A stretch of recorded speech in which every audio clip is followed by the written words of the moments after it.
Bueno, buenos días a todos. Mientras esperamos a que los rezagados del magosto de ayer pues, se vayan levantando y se vayan incorporando a la sesión, vamos a comenzar este segundo día de jornadas técnicas de Biocastanea. Bueno, ayer quedábamos hablando de plagas y enfermedades y, como hemos visto, pues es un tema que da para mucho. Y así lo hemos considerado en Biocastanea. Vamos a dedicarle también una parte de la mañana de hoy al tema sanitario en Castaño, que ya sabemos que es fundamental, ¿no?, en la gestión. Ayer, precisamente la última de las charlas, nos hablaban desde la Junta de Castilla y León nos hablaban de la situación de los tratamientos y de la situación del chancro y avispilla aquí en Castilla y León. Pues hoy, como primera ponencia, vamos a tener la perspectiva, la visión que nos van a aportar de los tratamientos con cepas hipovirulentas que están llevando a cabo en Extremadura, concretamente en la comarca de Villuercas, en Cáceres. Para eso tenemos aquí a María del Carmen Rodríguez, que viene de Cicitex y que nos va a dar la siguiente ponencia. Cuando quieras. Buenos días. Lo primero quería agradecer a la organización de Biocastanea la oportunidad que nos han dado de presentar nuestros trabajos aquí. Nosotros nos estrenamos en Biocastanea hace 2 años y trajimos los resultados preliminares. Ah, que no era el de todo. Sí.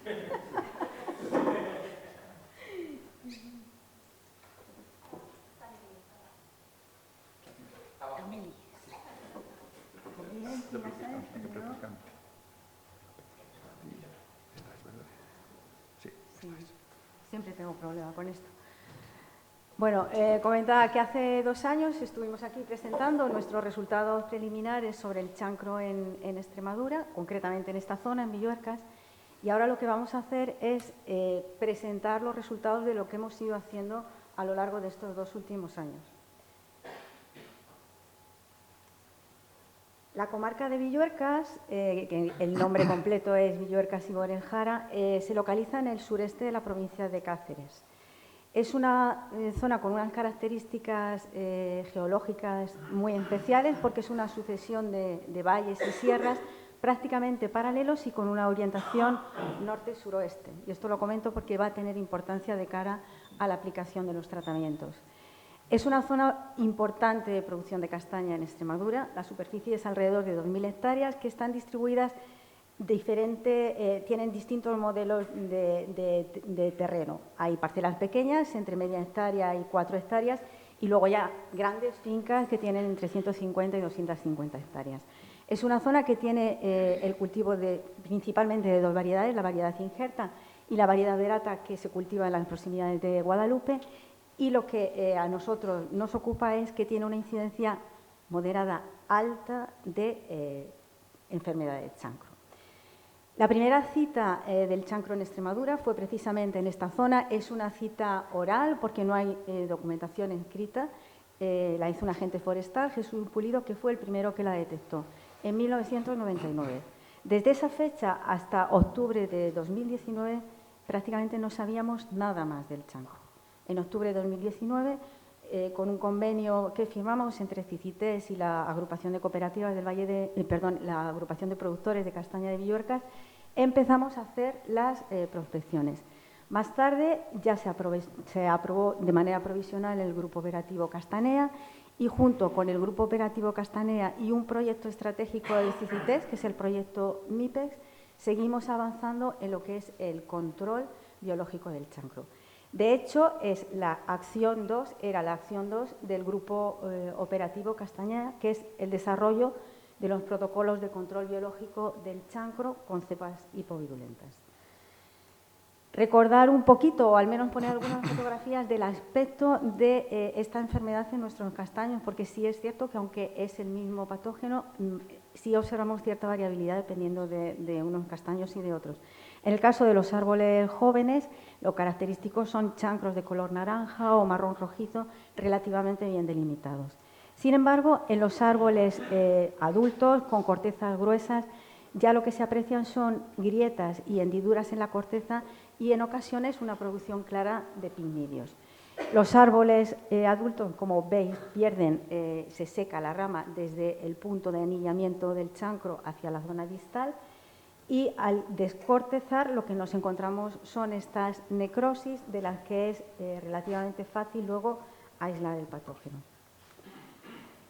Algunas características de Crifonectria que tienen interés desde el punto de vista de la aplicación de los tratamientos.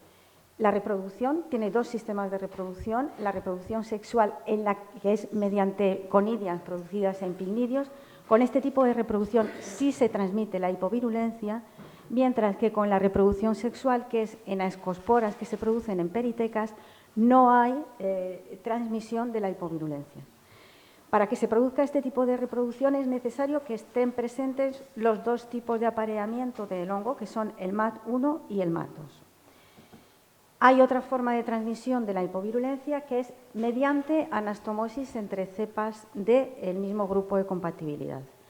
Los grupos de compatibilidad de alguna forma indican la proximidad genética entre cepas y si son del mismo grupo ocurre lo que veis en esta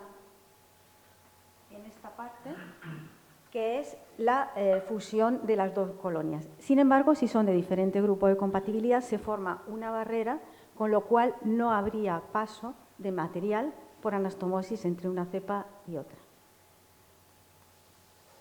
La hipovirulencia es un fenómeno natural, la produce un virus, es un hipovirus de doble cadena de RNA, que lo que provoca en la cepa enferma es una pérdida de patogenicidad, habitualmente una pérdida de coloración, de manera que se vuelven blancas, una disminución de la producción de conidios y en algunas ocasiones también reduce el crecimiento. Como veis abajo es la transferencia, en el caso de cepas del mismo grupo de compatibilidad, se convierten en cepas de color blanco. Sin embargo, en la parte de abajo que se han enfrentado dos cepas de distinto grupo de compatibilidad, no hay paso del hipovirus del uno al otro y siguen perfectamente diferenciadas la que es de color naranja de la que es blanca hipovirulenta.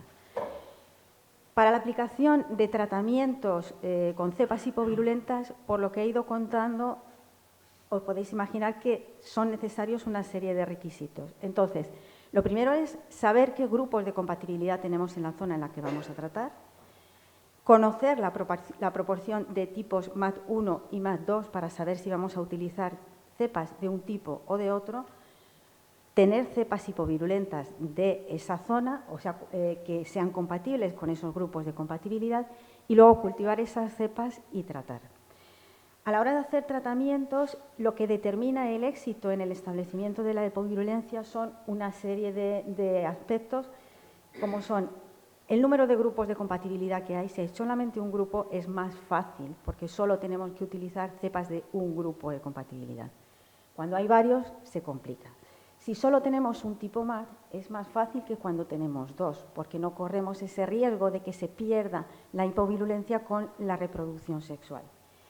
Y si son árboles jóvenes, es más fácil que si tenemos árboles adultos, porque los jóvenes, los chancros están más delimitados y son más pequeños y se recuperan mejor. Hecha esta introducción, ya nos vamos a centrar en la zona en la que hemos trabajado.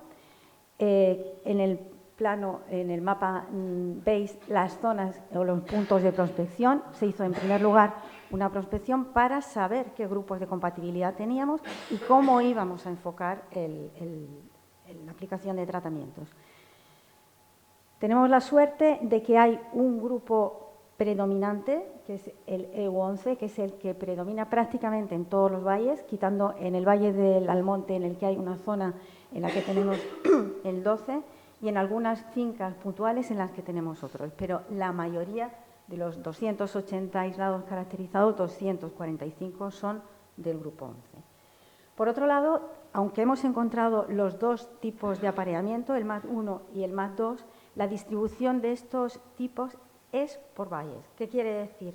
Que en cada valle tenemos un solo tipo MAT, quitando, vamos a decir, la excepción de Almonte, que como ya os he dicho, además al tener el EU12 va a ser problemático para tratar, y en el Valle del Ibor tenemos los dos. Pero el MAT2 lo encontramos solamente en la cabecera de ese valle, mientras que de allí en adelante es solamente MAT1. Con lo cual, las zonas de los tipos MAT están muy bien diferenciadas. Teníamos 6 aislados candidatos a hipovirulentos por su morfología, por su característica de color blanco.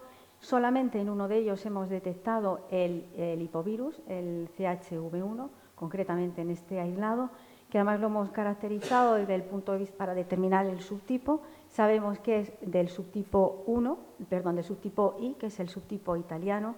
Es un subtipo que está ampliamente distribuido en Europa y que tiene la ventaja de que es muy efectivo en la dispersión y tiene bastante capacidad de establecimiento, con lo cual es un subtipo muy adecuado para la aplicación de tratamientos. Una vez que ya teníamos la cepa hipovirulenta, lo que hicimos fue transferir ese hipovirus a cepas autóctonas de diferentes valles. De manera que con ello lo que pretendíamos era tener varias cepas hipovirulentas y seleccionar de ellas las que eran más adecuadas para hacer la transferencia del hipovirus. Para ello lo que hicimos fue ensayos de transferencia en placas, ensayos de transferencia en fragmentos de ramas y ensayos de transferencia en plantas. En los ensayos de transferencia en placas utilizamos 4 aislados hipovirulentos y 10 aislados receptores de diferentes zonas. Cuanto más intenso es el color azul, mayor porcentaje de transferencia. Entonces, como veis, sí hay diferencia en la capacidad de transferir el hipovirus. Los mejores transmisores eran el H1 y el H2 y también hay diferencia en la capacidad de los aislados no hipovirulentos para recibir ese hipovirus. De manera que el V1 y el V7 eran los mejores receptores, que son de 2 zonas diferentes. Esto es solamente una información adicional que a la hora de hacer la aplicación de tratamientos no nos interfiere. Lo importante es lo del H1 y el H2. En los ensayos de transferencia en ramas probamos con el H1 y el H3 y un solo aislado hipovirulento. Lo que hicimos fue enfrentar en fragmentos de Castanea sativa y del híbrido 90.044, que en algunas zonas allí se utiliza como un productor directo. Entonces, con fragmentos de ramas de estas 2, vamos a decir, variedades o especies, lo que hacíamos era enfrentar discos de micelio de virulento con hipovirulento, de virulento con virulento y de hipovirulento con hipovirulento. De manera que los resultados, y luego lo que medíamos era el tamaño, o sea, la longitud de las lesiones que se iban produciendo. Los mejores, el H1 vuelve a ser el mejor donante porque es el con el que se producen las lesiones más pequeñas. Y finalmente hicimos lo mismo que he contado en los fragmentos en plantas de una savia, en este caso eran, de 2 savias, en este caso eran de Castanea sativa, enfrentando en los tallos de las plantas un solo aislado virulento con 4 hipovirulentos. Volvimos a confirmar que el V1 y el H1 y el H2 eran los más aptos para la aplicación de tratamientos. Uno de ellos es MAT1 y el otro es MAT2, con lo cual ya teníamos 2 cepas con una capacidad de transmisión aceptable para utilizarlas. Dependiendo del valle que correspondiera, utilizaríamos la 1 o la 2. Recordamos lo que era necesario y vamos viendo que lo hemos ido cumpliendo. Sabemos que hay un grupo de compatibilidad vegetativa que predomina, que es el EU2. Conocemos la proporción del MAT1 y MAT2, sabemos que están distribuidos por valles. Tenemos cepas hipovirulentas de los 2 tipos MAT y ya pasamos a cultivo de las cepas. Recordamos de cómo pasábamos de sencillo a complicado. Entonces, aquí ya la pregunta era, ¿estamos en lo más sencillo en los 2 puntos? Lo más fácil sería tratar árboles jóvenes, ¿no? ¿Por qué? Porque en los árboles jóvenes están muy bien delimitados los chancros, la aplicación es fácil y es rápida, hay que utilizar menos volumen de inóculo, las intervenciones asociadas, como la eliminación de ramas muertas, son menores y será más fácil evaluar la eficacia. Pero en la zona donde nosotros estamos, los árboles adultos obviamente tienen mucha importancia productiva, son los más productivos. La gravedad de la enfermedad es elevada en estos árboles Los agricultores están haciendo intervenciones de cirugía arbórea, como la que os presento ahí abajo, limpiando, intentando eliminar el chancro mediante limpiezas constantes, y hay muchos propietarios que solo tienen árboles adultos, árboles grandes. Y sobre todo teniendo en cuenta el marco en el que se estaba desarrollando este trabajo, que es en un grupo operativo, que el objetivo de un grupo operativo es la transferencia de una metodología o de una tecnología, lo que decidimos fue abordar los dos tipos de árboles, árboles adultos y árboles jóvenes, en las parcelas, en las fincas en las que había de los dos tipos, dando un poco de preferencia a los jóvenes, pero sin abandonar a los árboles adultos.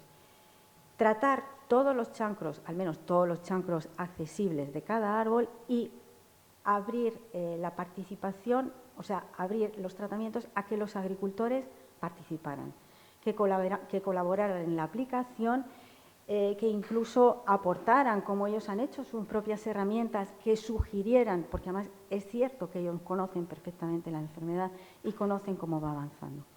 Para ello, además, hicimos varias jornadas demostrativas, hemos dado charlas, de manera que ha habido una implicación importante de los agricultores en las aplicaciones. Con todo esto, con la autorización oficial para la aplicación de tratamientos experimentales, ya elaboramos el protocolo de tratamientos, de manera que se hacía una selección de las parcelas que íbamos a tratar. En cada una de esas parcelas se hacía una nueva prospección intensiva para confirmar que lo que teníamos era el grupo de compatibilidad vegetativa 11 y para confirmar el tipo MAR. Se preparaba el inóculo específico según el tipo MAR de la zona, elegíamos la cepa, la H1 o la H2. Se procedía a marcar, fotografiar y georreferenciar los árboles. Carmen, 2 minutos, ¿puede ser? ¿2 minutos? Sí. No, voy muy deprisa, pero un pelín más. Realizábamos las intervenciones previas si era necesario, se abrían las vías de entrada del inóculo, delimitando las zonas de los chancros, aplicar el inóculo, que lo aplicamos, es un inóculo líquido que aplicamos con brocha, y se levantaba un acta de la actuación. Hemos aplicado tratamientos, los primeros en 2021, en otoño, en 2022 y 2023, en otoño y en primavera. Aquí está el número total de árboles tratados, nada que ver con lo que se presentó ayer, pero bueno, nuestro esfuerzo ahí está. Y las distintas formas de hacer heridas en las cortezas. Taladros, sierras sable hemos utilizado además algunas veces una sierra pequeña de cadenas, esta es de uno de los agricultores, el formón y el martillo, la picocha, que es la que nos ha venido muy bien en el caso de los árboles con corteza gruesa, y ya la aplicación con la brocha. Algunas fotografías de cómo han sido las aplicaciones, en ellas veis que están colaborando, aparte de Fren, que es el que ha trabajado prácticamente todos los árboles que hemos tratado, colaboración con los agricultores, personal de CICITES. Quería llamar un poco la atención sobre la presencia de muchos árboles con chancros prácticamente en la base, esto ha sido bastante habitual. Y ya una pincelada sobre el seguimiento. Es muy pronto para saber cómo han funcionado estos tratamientos. Aún así hemos hecho un esfuerzo en las zonas que llevan ya un tiempo tratadas, al menos 8 meses desde el primer tratamiento, con árboles pequeños en los que se podía ver mejor si había funcionado o no. Hemos establecido 3 clases. La A es que todo ha ido fenomenal, la B es que ha habido escape en alguna zona tratada y la C es que no ha funcionado. En las 3 zonas en las que hemos hecho esta evaluación, como veis, el porcentaje de árboles de la clase A, es decir, que ha ido bien, es desde el 70% para arriba. Están cicatrizando y no ha habido avance de los chancros. Situación actual, tenemos unos resultados prometedores, tenemos un protocolo de tratamiento y cierta experiencia en los tratamientos, hay una demanda fuerte de los agricultores para continuar con ellos, problema que ha finalizado el GO Castanea, que el proyecto MIPEX finaliza ahora al terminar el año, pero estamos trabajando en un nuevo proyecto con la agrupación de productores de castaña de Villuerca para continuar tratando en la primavera del año que viene. Y ya para terminar, pues sí quería mostrar a las personas que han colaborado en este trabajo, de la Asociación de Productores de Castaña, por supuesto, EFREN, los agricultores de la zona, de CICITES, personal del Centro de Agricultura Ecológica y de Montaña y personal de la finca La Orden. y creo que al final he conseguido hacerlo en 9 minutos. Os agradezco mucho vuestra atención. Si necesitáis algo, esta es mi dirección de correo de contacto. Muchas gracias.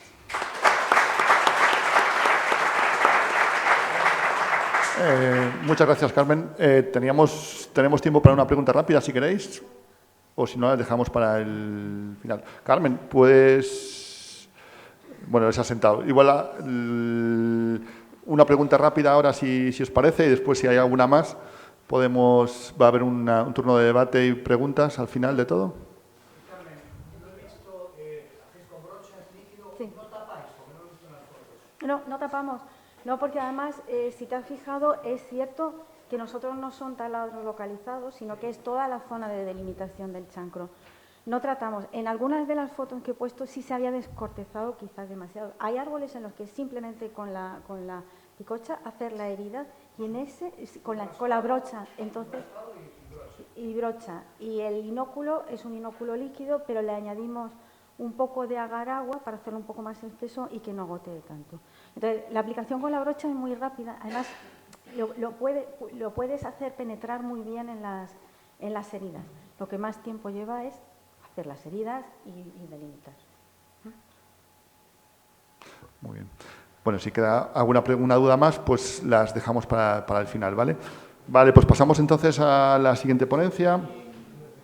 Nos acompaña Francisco Javier Dorado y nos va a hablar también desde Extremadura. Como veréis, a lo largo de esta mañana tendremos muchas ponencias de Extremadura, lo cual quiere decir que se está trabajando mucho y bien ahí en esta comunidad autónoma. Francisco Javier nos va a hablar de aplicación de metilhasmonato para el control de la tinta de Phytophthora momi en masas de castaño. Cuando quieras. Pues nada, muchas gracias antes de nada a la organización por siempre recibirnos tan bien en esta jornada.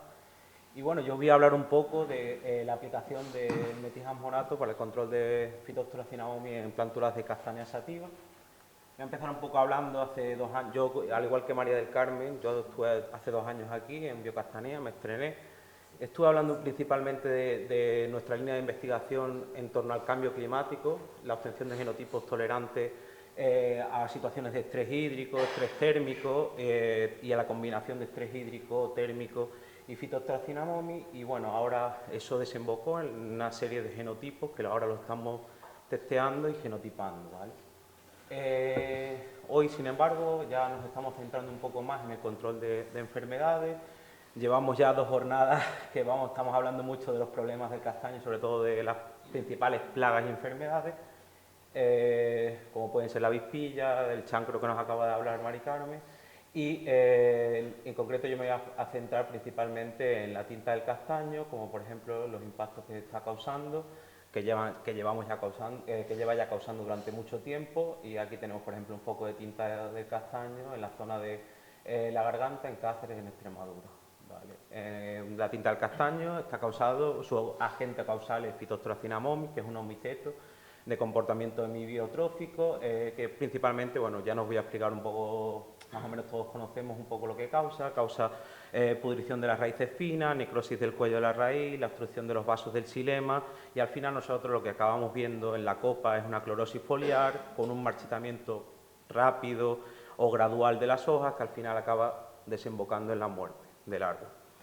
En las nuevas plantaciones, normalmente, o sea, lo tenemos más o menos medio controlado mediante el uso de portainjertos resistentes, que luego se utilizan principalmente híbridos interespecíficos, como el 111, 7521, la zona portuguesa, el CA90, y en castañares susceptibles, en el cual tenemos un portainjerto procedente de semilla, que es sativa, se están utilizando pues, diferentes estrategias, como puede ser el uso de fungicidas, principalmente sistémicos, como el metalasil, el fosfetilaluminio, el cales, que ya habíamos comentado ayer con Carmen, que básicamente tiene una acción dual. Estos actúan como un fungicida actuando directamente sobre el patógeno o a través de la translocación desde las hojas, por ejemplo, o desde la endoterapia hacia las raíces y generando una inducción de la respuesta defensiva de la planta. O también hay diferentes, se están ensayando pues, el uso de antagonistas, como por ejemplo la biofumigación con brasicácea. En este trabajo lo que nos vamos a centrar principalmente en los inductores de resistencia, ¿vale? En este caso, los inductores de resistencia son pequeñas moléculas que las plantas los pueden producir de forma natural o bien mediante aplicación exógena, y los cuales inducen el sistema defensivo de las plantas. Y un ejemplo claro paradigmático de los inductores de resistencia son las fitohormonas o las hormonas vegetales. En este caso, el ácido jasmónico se ha empleado mucho en el tema de la inducción de resistencia. Es clave para la defensa contra los patógenos necrótrofos y homeobiotróficos tardíos, y inducen principalmente la expresión de genes que participan en la biosíntesis de compuestos relacionados con la patogénesis, ¿vale? Y en concreto nosotros lo que vamos a ensayar es un derivado del metilhasmonato, o sea, del ácido jasmónico o de los jasmonatos, que es el metilhasmonato. La aplicación exógena de metilhasmonato, pues principalmente lo que produce es un incremento de compuestos de fitolexina, como los flavonoides, incrementa la biosíntesis de los carotenoides, la degradación de sacarosa, cambia la actividad enzimática de las enzimas de la vía fenilpropanoide, que están relacionados íntimamente con la defensa de las plantas, y disminuye la tasa de biosíntesis de aminoácidos. Todos estos cambios que se producen en todos estos compuestos que acabo de nombrar pertenecen al sistema defensivo de la planta, y se ha demostrado en diferentes estudios y en diferentes especies forestales que incrementa la resistencia también, tanto como a plagas como a enfermedades. Y en este sentido, nosotros hemos establecido una serie de objetivos que son los que a lo largo de los resultados que vamos a exponer vamos a intentar dilucidarlos. Y entonces, los objetivos son estudiar si la aplicación exógena de jasmonato de metilo puede inducir resistencia en plántulas de castaño de 6 meses de edad a corto y a largo plazo, calibrar la concentración efectiva de metilhasmonato que maximice la supervivencia con los mínimos efectos adversos, véase fitotoxicidad, y evaluar los posibles cambios en la fenología a largo plazo, y explorar el efecto de las pulverizaciones de metilhasmonato en el establecimiento con éxito de micorrizas en plántulas de castaño. Para ello, nosotros hemos diseñado 2 experimentos, en el cual, en un primer experimento, teníamos plántulas de 6 meses de edad, distribuidas en 6 bandejas forestales de 35 alveolos, en un diseño completamente aleatorizado, y cada una de esas bandejas fue asignada a una dosis de metilhasmonato. El inicio de los tratamientos se realizó en mayo del 2021 y a los 6 días previo a la inoculación se realizó el primer tratamiento con las diferentes dosis que teníamos: 0 milimolar, 0,04 milimolar, 1 milimolar, 0,2, 1 milimolar, 5 y 10 milimolar. De forma que lo que queríamos era realizar, como no teníamos información previa sobre el impacto del metilhasmonato en castaño, queríamos elaborar una curva de concentración para saber cuál podría ser la dosis efectiva.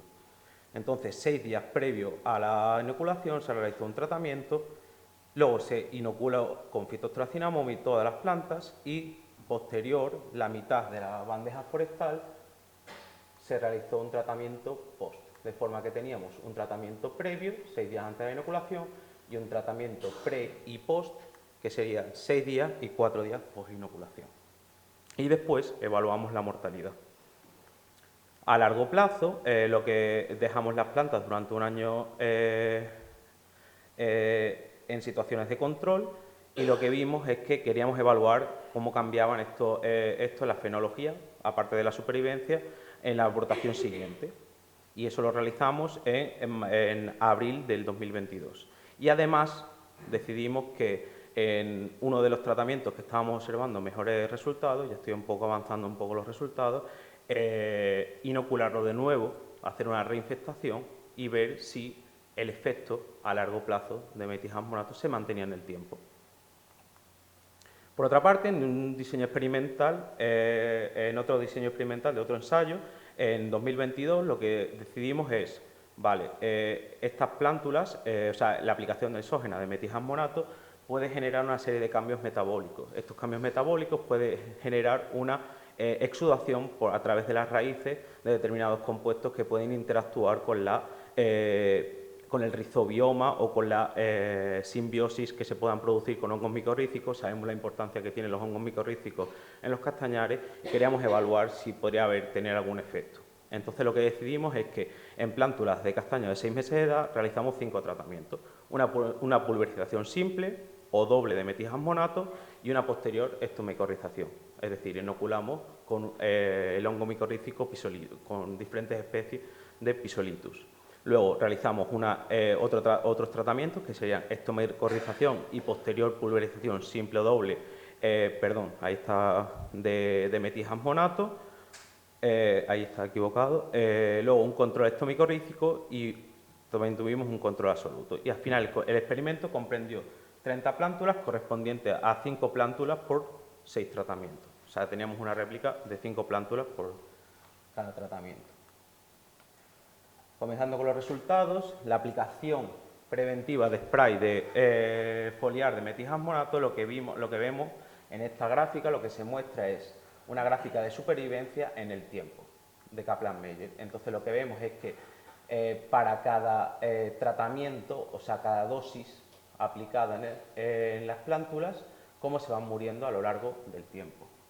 Y entonces lo que vemos es que la línea punteada negra sería el 0 milimolar, que sería nuestro control, que sería una pulverización con agua, tenía una mortalidad aproximadamente del 40%. Conforme íbamos incrementando la concentración de metilhasmonato, se iba mejorando la supervivencia de las plántulas, vemos con 0,04, con 0,2, ahí todavía no es significativo con respecto al control, con 1 milimolar y al final con 5 milimolar fue la dosis óptima, la que difirió significativamente del control y que la mortalidad pasó de un 13,3% en el tratamiento de metilhasmonato a 5 milimolar frente a un 40% en el tratamiento de control. Sin embargo, conforme incrementábamos la concentración de metilhasmonato por encima de 5 milimolar, es decir, la de 10 milimolar, a partir de ese momento ya se comenzaban a producir efectos fitotóxicos y la mortalidad empezó a disminuir.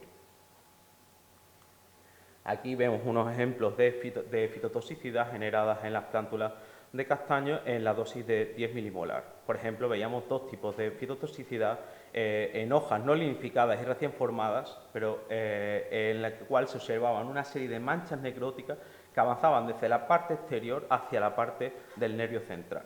Y luego, por otra parte, veíamos otro tipo de sintomatología, sobre todo principalmente en las hojas apicales, en fase de formación, y lo que se producía era una interrupción del crecimiento, unas manchas necróticas en el ápice y previo a la necrosis se producía un amarillamiento, como se puede ver en estas imágenes. En la aplicación preventiva más curativa de spray foliar de metilhasmonato, lo que vemos es que igualmente tenemos representado el control en la línea punteada y vemos que 2 aplicaciones de metilhasmonato ya de 5 milimolar resultaba perjudicial para la planta y morían bastante más, aunque no significativamente con respecto al control. Sin embargo, dosis de 0,2 milimolar y 1 milimolar resultaban beneficiosas e incluso no llegamos ni a observar mortalidad en castaña, en las plántulas de castaña.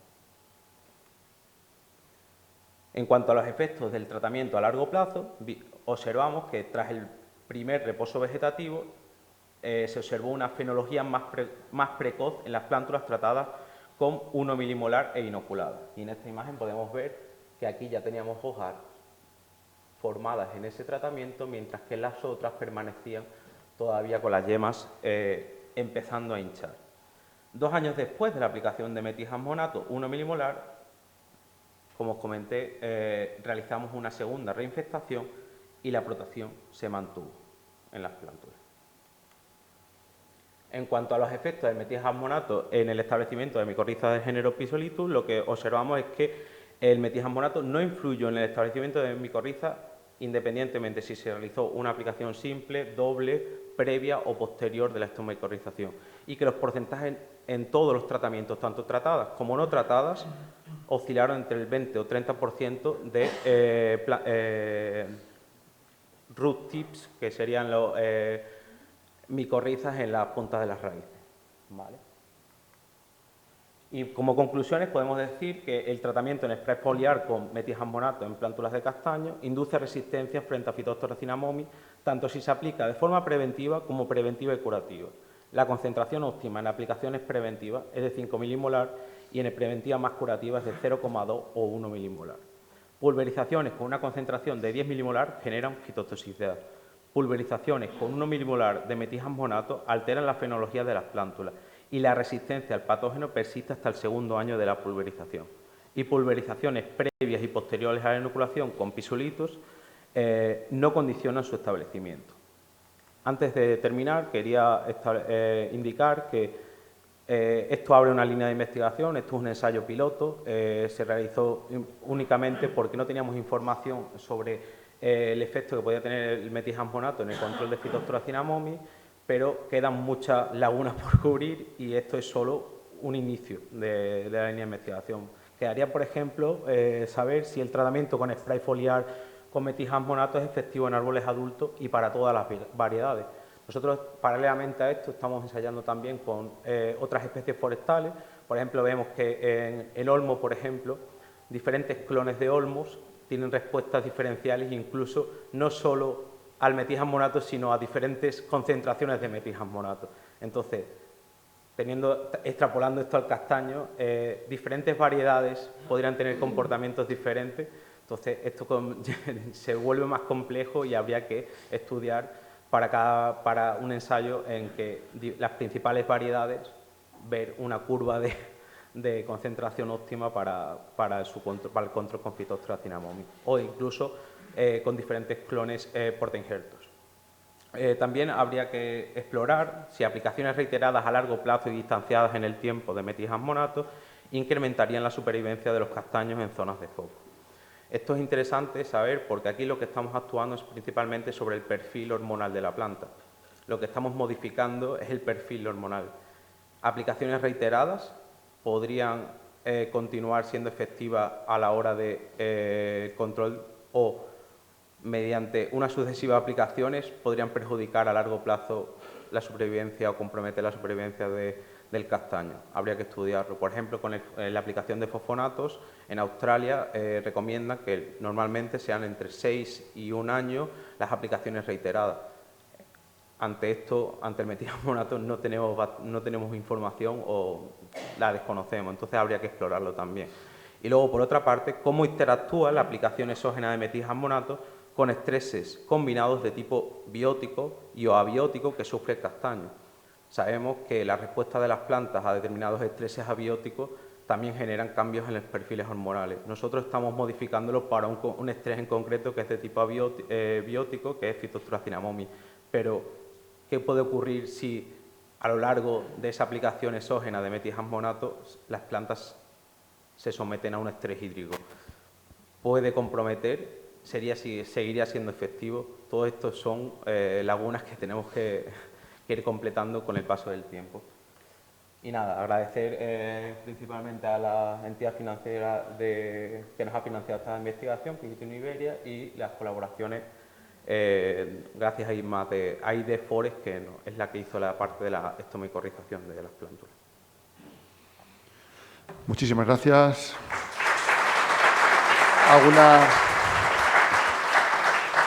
¿Una pregunta rápida? ¿O lo dejamos para...? Vale. Concreta, por favor. ¿Se podría probar en árboles adultos? Esa es ¿A la misma dosis? Esa es otra de las... Nosotros estamos probándolo con... Al final, esto es un ensayo piloto. Tenemos que primero ver si en plántulas, en unas condiciones supercontroladas de invernadero, funciona, porque si directamente en condiciones controladas no funciona, en campo que hay variables que nosotros no controlamos, no podríamos determinar si es por eso o por otras causas, si está funcionando o no. Entonces, el siguiente paso sería, vamos a estudiar primero qué es lo que está modificando el metilhexmonato dentro de las plántulas y a partir de ahí, que entendamos un poco mejor, aventurarnos a decir, vamos a probarlos en árboles y vamos a ver si es efectivo o no es efectivo. Pero como ya digo, primero teníamos que hacer una primera aproximación porque al final es un producto que, ya digo, no es comercial. Esto es un producto sintético que se adquiere en laboratorio, que el bote vale mucho dinero, que no hay algo desarrollado como un fungicida sistémico, como el Kale, que se puede adquirir comercialmente. Y esto es una fase inicial. En principio, los pasos siguientes a seguir serían, sí, poco a poco, ir aplicándolo también en árboles adultos, porque sabemos además también que la resistencia a determinadas enfermedades evoluciona en el tiempo y hay veces que, por ejemplo, en aliso hasta los 3 años frente a Phytophthora alni no se produce patogenicidad, pero a partir del 3er año comienzan a morirse los árboles. Entonces, esto es igual, un poco más o menos conforme va pasando la edad, pues puede cambiar el comportamiento de la planta hasta este compuesto. Al final estamos trabajando frente a un perfil hormonal. Entonces, sí. Vale, gracias. Muchas gracias de nuevo, Francisco. Pues damos paso a la siguiente ponencia. Entonces, volvemos con el chancro. Esta vez nos vamos a Asturias. Ana González, desde el Serida, nos va a hablar de tratamientos alternativos de cepas, con cepas hipervirulentas para chancro. Epa, ¿qué ha pasado? ¿Dónde está? No, yo solo le he dado al clic para salir de aquí. Vamos. No pasa nada. Aquí, ¿verdad? Vale, sí.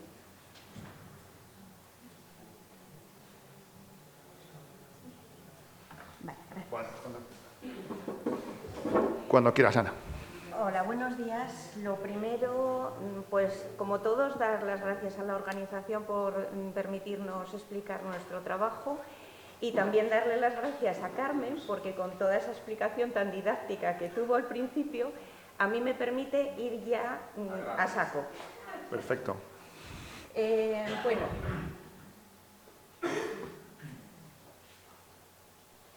El chancro no hace falta que os comente porque ya lo comentó ella. Los síntomas, bueno, las ramas puntisecas,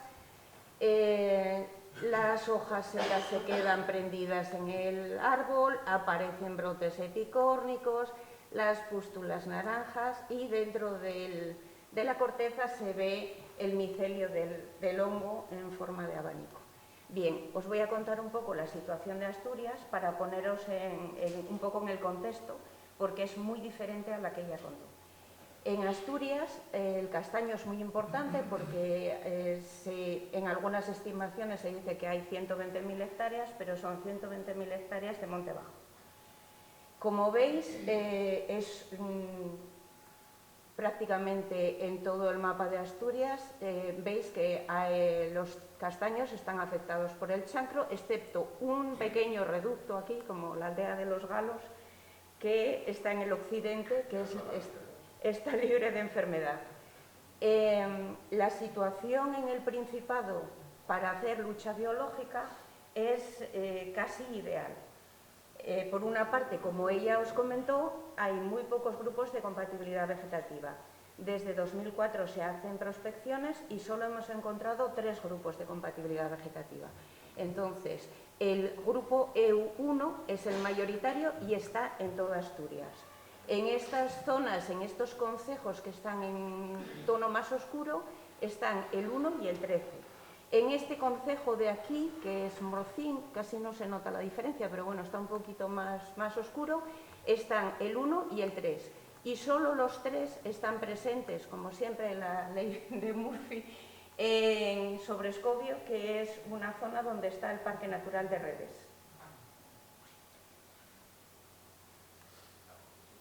Desde hace ya años disponemos de las cepas hipovirulentas de los grupos 1 y 13, que son los mayoritarios.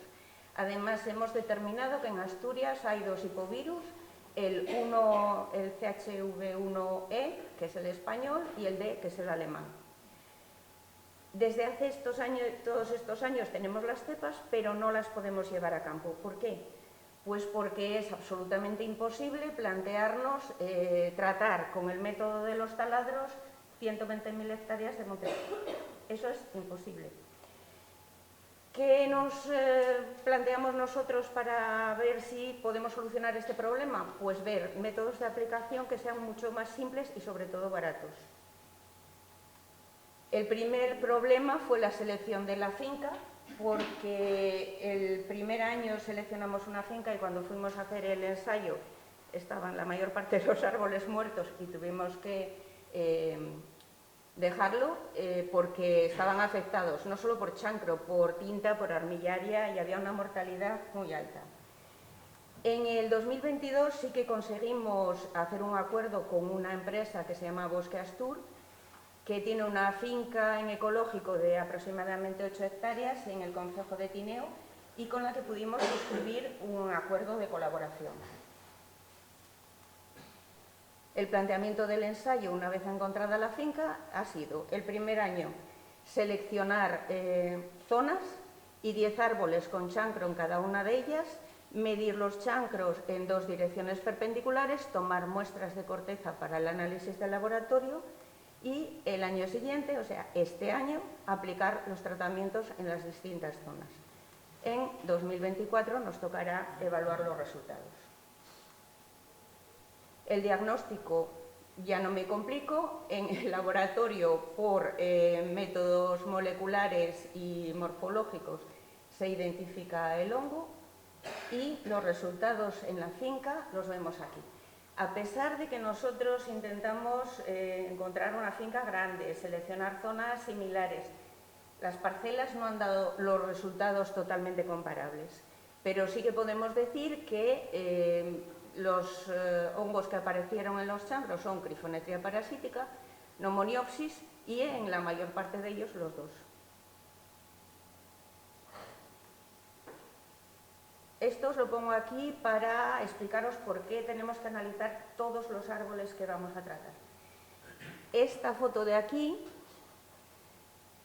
la muestra no tuvo ni Cryphonectria ni Pneumoniopsis. Aparecieron un cúmulo de hongos que no están descritos como patógenos en castaño y que tenemos que inocular para saber cuál es su papel en el patosistema. Este chancro de aquí está producido solo por Pneumoniopsis castanea y este de aquí es hipovirulento. Por cierto que la finca también tenía avispilla. Como veis aquí, pues delimitamos diferentes zonas para hacer los distintos tratamientos y vamos a los tratamientos. En principio, por supuesto, teníamos que utilizar como estándar, como control positivo, el de los taladros, que ya sabéis cómo es, se rodea todo el chancro con taladro, se rellena con la pasta fungicida y sí, nosotros tapamos, porque en Asturias llueve. Y aquí veis, podéis ver ya cómo el hongo, la cepa hipovirulenta, que es muy blanquita, ya crece dentro de los taladros. El siguiente que utilizamos fue la pulverización. Nosotros no hicimos herida, pulverización directamente. Estamos intentando buscar el tratamiento más simple y más barato posible. Directamente pulverizado al chancro y sí que hemos tapado con film plástico porque si no, solo con el rocío seguramente que ya nos lavaría el tratamiento. A los pocos días volvimos a la finca y retiramos el plástico porque claro, si no tampoco iría bien, pero por lo menos unos primeros días para que se establezca el hongo. Este método, el de la madera muerta infectada, era un método que me parecía muy bonito, que a mí me gustaba mucho, me parecía muy bonito, muy ecológico. No nos resultó tan bien la aplicación. Seguimos el método descrito por Meyer et al. En el 2019. Consistía en cortar trozos de madera de castaño que se autoclavaban y se sellaban en las dos partes con parafina. Luego se hacían 15 taladros, se inoculaba con la cepa hipovirulenta y se incubaban 6 semanas. Estos troncos se llevaban al campo y se colocaban en los chancros. Los suizos, Meyer et al., lo que hacían era ponerlo 50 centímetros por encima del chancro. Como nosotros no veíamos cuál era la ventaja de separar la cepa hipovirulenta de la virulenta, ponerle más dificultades, lo que hicimos fue ponerlos justo en el chancro. Pero esto, que parecía fácil, pues resultó un poco lío, porque además cuando aquí escogimos una que quedaba muy recta, pero cuando tenéis algo así, pues bueno, ha costado más trabajo de lo que pensábamos. Si este método diese resultado, tendríamos que darle una vuelta. Esto yo creo que tampoco es operativo. Tenía una ventaja y es que estos troncos, en teoría, tal como describe Meyer et al, servirían para 2 años, o sea, para 2 campañas. Puedes preparar el inóculo que te sirve para 2 campañas. Pero yo creo que le tendríamos que dar una vuelta y todavía facilitarlo más. Hicimos algunos ensayos en laboratorio, pero no los hemos llevado al campo todavía, con palillos. No valen los palillos planos, pero los palillos redondos, que no sabemos de qué madera son, porque no lo ponen en la caja, vale, que no lo ponen en la caja, no sabemos de qué madera son, pero sí que vimos que se infectaban con la cepa hipovirulenta. Y además, esos palillos redondos en árboles jóvenes se pueden clavar. Tenemos que darle una vuelta. También hicimos pruebas con tubillones, esas piezas de madera que sirven para encajar en los muebles.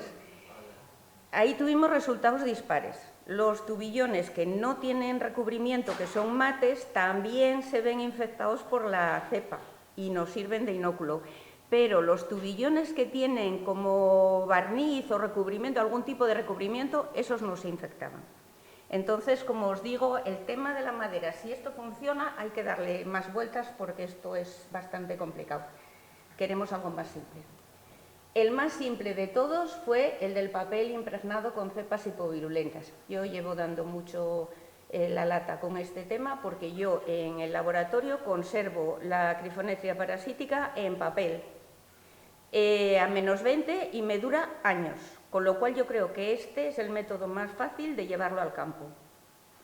Lo que hacíamos era un corte, metemos el papel con la cepa y lo cerramos.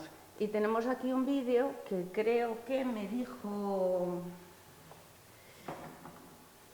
Judith que había que darle aquí, a ver si funciona.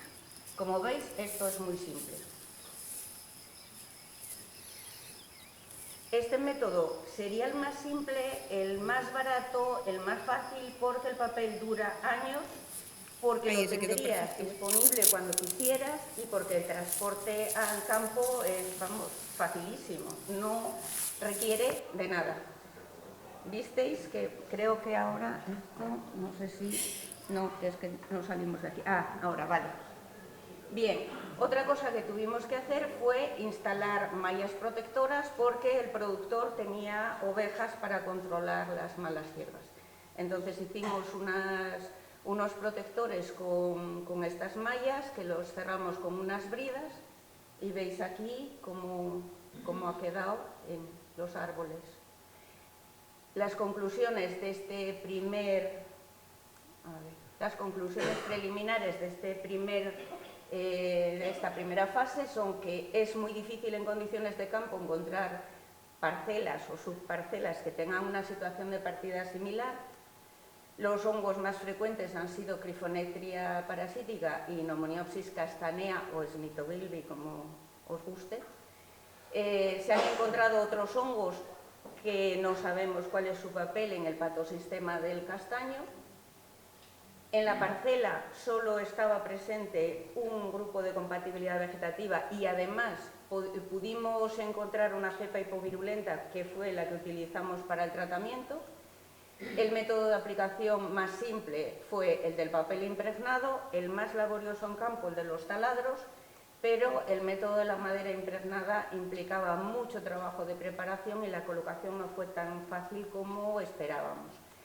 Y nada, esperamos que en la próxima edición os podamos contar los resultados.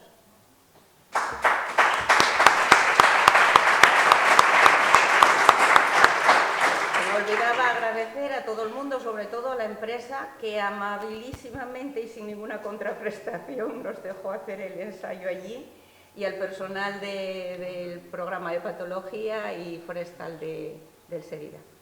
Pues muchísimas gracias, Ana. Pues sí, esperamos esos resultados ansiosos para el año que viene o para el siguiente. Supongo que para el año que viene ya tendréis algún resultado. Yo creo que el año que viene ya tendremos algo. Lo hicimos este año, el tratamiento, el 30 de mayo. Yo creo que para el año que viene ya tendremos una pista, por lo menos. Pues muy interesante este experimento. ¿Alguna pregunta así rápida? Frenzy.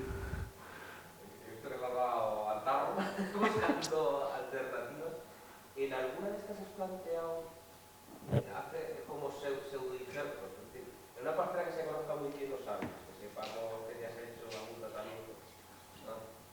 perdonad.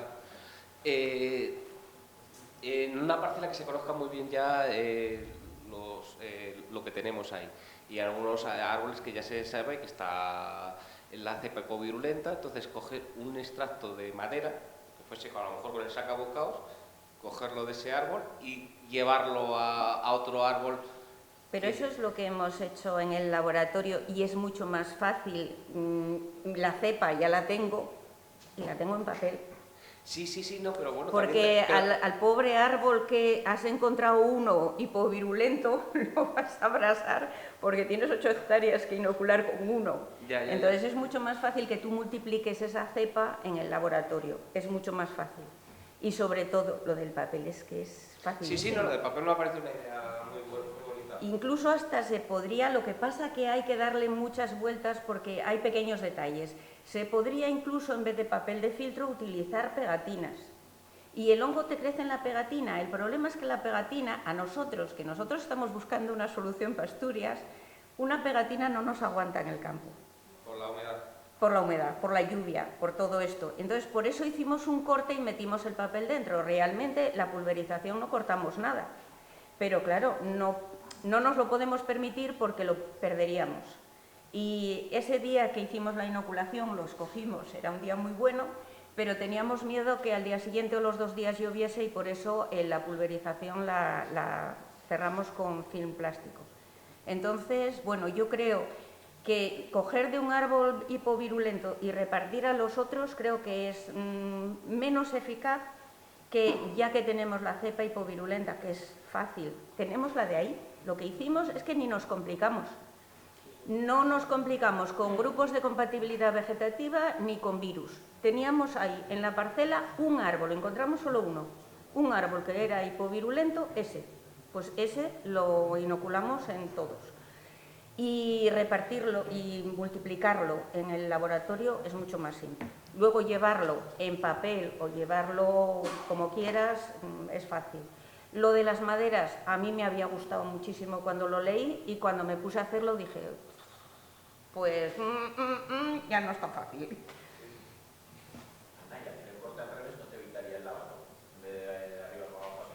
Pero se te cae. La cinta de carrocero tampoco aguanta mucho con la humedad. Pusimos cinta de carrocero, pero...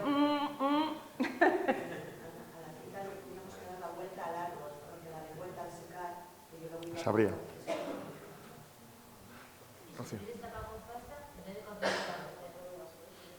También hemos pensado también utilizar alguna, pero claro, es que hay que hacer muchas pruebas, utilizar algún tipo de pegamento que no interfiera con el hongo, pues un poco de resina, un poco de algo que pegue y que te selle.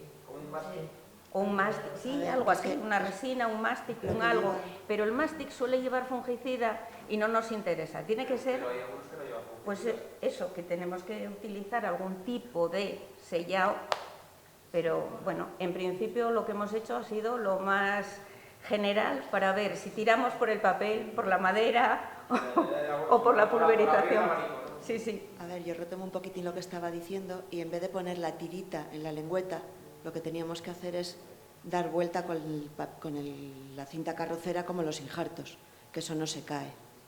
Y luego incluso sellarlo con un alquitrán, como el que utilizamos para los injertos, que es muy plástico y el agua resbala. Entonces, claro, tenemos que optimizar porque es lo primero que hemos visto y cuando ensayas vas viendo qué defectillos te va generando el propio método y la propia situación. Y sobre todo este ensayo... Pero es fácilmente subsanable. Lo que yo pretendo con este ensayo es que nos dé una pista hacia dónde. Hacia inoculamos con madera, inoculamos con papel y pulverizamos y a partir de ahí, una vez que decidamos qué nos va mejor, mejorar eso y eso, darle una vuelta. Pues muy interesante. Estamos esperando, como decía, los resultados. El año que viene esperemos que tengáis ya resultados concretos. Pues pasamos a la siguiente ponencia. Esta vez nos volvemos a neumoniosis. Ayer estuvimos hablando de neumoniosis. Hoy volvemos sobre ella. Desde la empresa Fauna Útil, María Fraga nos va a hablar de patogeneidad de neumoniosis en 4 variedades de castaño en Galicia.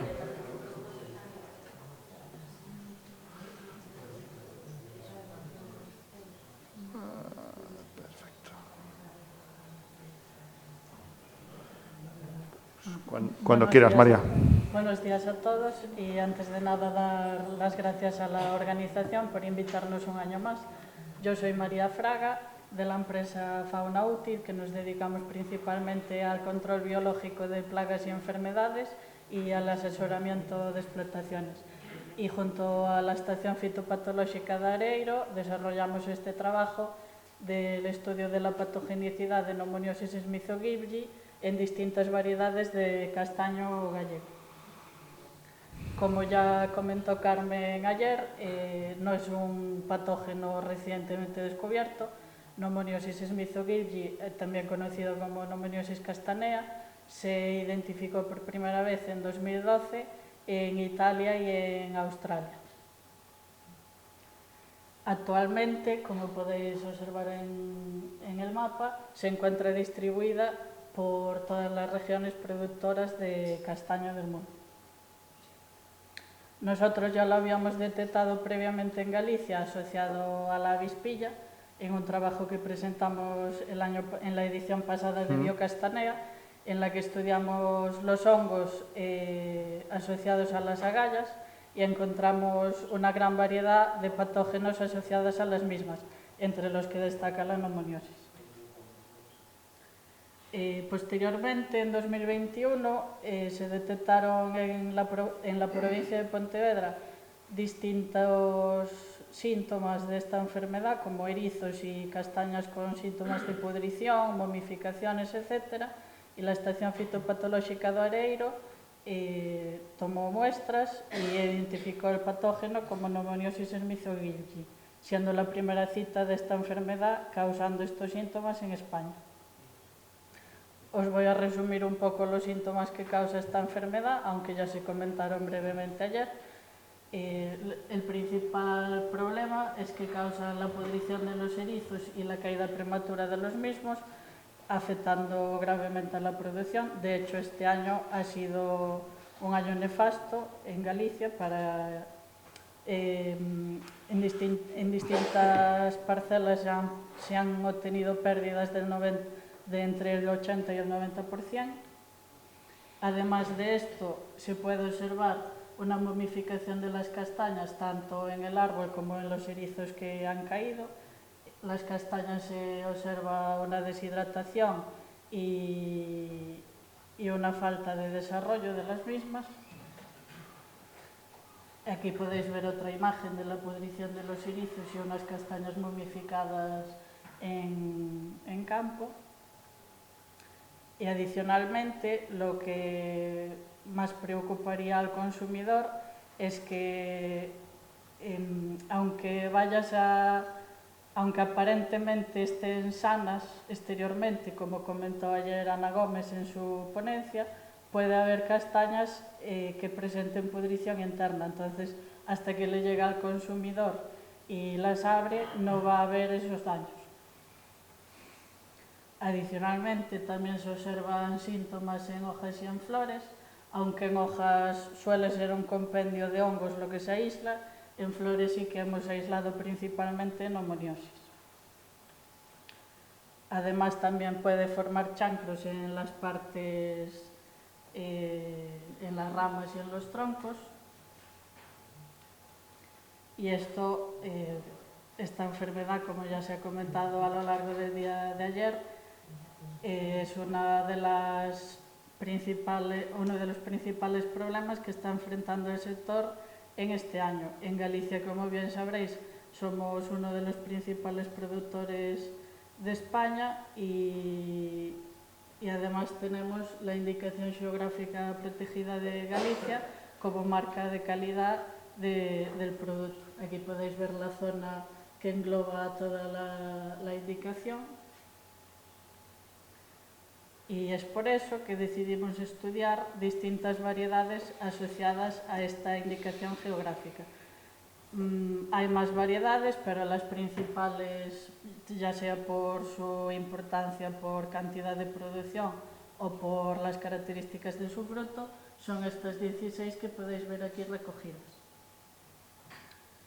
Los principales objetivos que nos planteamos fueron evaluar la patogenicidad de neumoniosis en diferentes variedades gallegas y estudiar si hay alguna de las variedades que presente algún tipo de tolerancia a la enfermedad. Las que seleccionamos al principio fueron la negral, porque es una variedad que se utiliza muchísimo como polinizadora, y luego seleccionamos la variedad longal, la parede y la xudía, que son unas variedades muy cultivadas. Para realizar el experimento seleccionamos 2 cepas de neumoniosis, una aislada de agallas y otra aislada de castañas, para ver si había diferencia entre los distintos tipos de aislados, y lo que hicimos fue hacer una herida en las castañas y inocularlas con las distintas cepas, estableciendo también un grupo control sin inocularlo con el patógeno. Aquí podéis ver una placa de PDA con el cultivo del hongo que utilizamos para inocular, y aquí podéis ver un poco la morfología del mismo, los grupos de esporas que forma y las esporas vistas a microscopio. Una vez inoculadas las castañas, las incubamos durante varias semanas en cámara húmeda, y para evaluar los daños establecimos una escala de severidad de 0 a 4, donde 0 sería la castaña aparentemente sin síntomas o sana, aunque eso, bueno, como ya comentó ayer Ana Gómez, es relativo porque puede aparecer sana, pero sí que tener presencia del patógeno, y 4 sería la castaña totalmente podrida. Lo que observamos, bueno, en esta gráfica podéis ver las distintas cepas y las distintas variedades inoculadas. A sería de agalla, C de la cepa de castañas, las variedades serían la negral, la longal, la parede y la xudía. Lo que podéis ver es el porcentaje de castañas infectadas pertenecientes a cada clase de severidad que establecimos anteriormente, y la negral es la que presenta un mayor porcentaje de castañas con mayor severidad. Las castañas de la variedad parede infectadas con el aislado de agallas mostraron una mayor severidad, aunque al inocularlas con el aislado de castañas también mostraron una mayor patogenicidad. Esto lo podéis ver más claro en esta gráfica, en la que representamos el índice de severidad y las distintas variedades. En amarillo es la cepa, el inóculo con la cepa aislada de agallas, y el morado la cepa aislada de castañas. Observamos que la negral es la variedad más sensible de todas las estudiadas, y entre las demás, la longal, la parede y la xudía, no mostraron diferencias significativas entre ellas, a excepción de la parede inoculada con el aislado de agallas, que mostró una menor severidad. Una vez evaluada la severidad, lo que hicimos fue reaislar el patógeno de las castañas infectadas y de las control para comprobar que se cumplen los postulados de Koch y que las castañas control están sanas y las inoculadas tienen el hongo. Aquí podéis ver una placa con el reaislamiento de neumoniosis. Estas son castañas de la variedad negral, que como veis mostraba un alto grado de pudrición.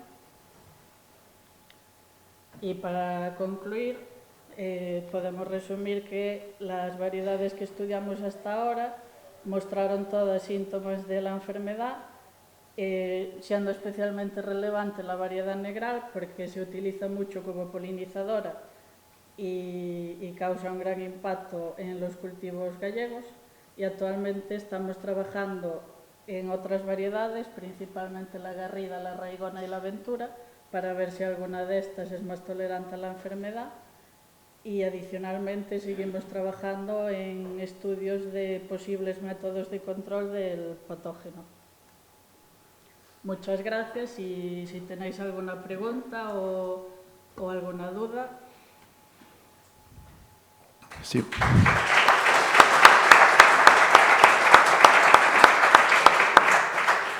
Sí, si tenéis alguna pregunta, alguna duda, es el momento ahora.